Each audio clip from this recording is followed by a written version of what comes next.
It is high stakes for that call today, with President Trump and President Putin expected to discuss a range of topics from Syria to the fight against ISIS. It comes as Mr. Trump has set off some alarm bells for his comments about some of the world's most brutal dictators, including North Korean leader Kim Jong-un.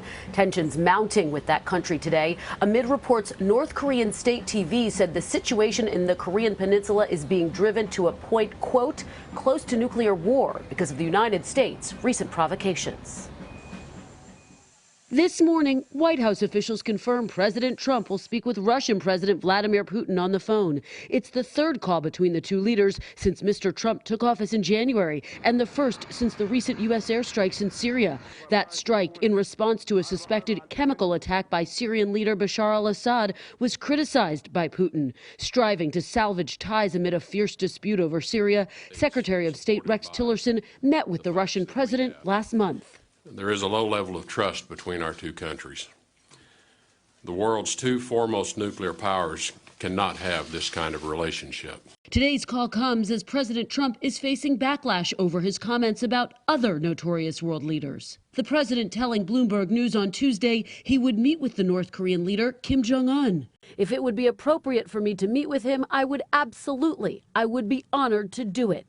But just hours earlier, his own chief of staff said the exact opposite. I think the answer is probably not, and I don't see that happening.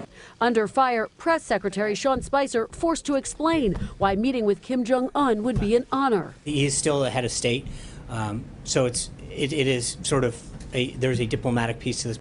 Overnight, backlash from some of his fellow Republicans. What you do is you legitimize a person who is one of the really bad actors in the world.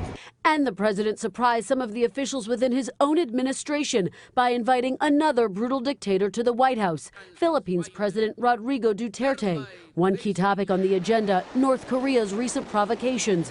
That invitation despite wide condemnation of Duterte for executing thousands of drug suspects in his own country.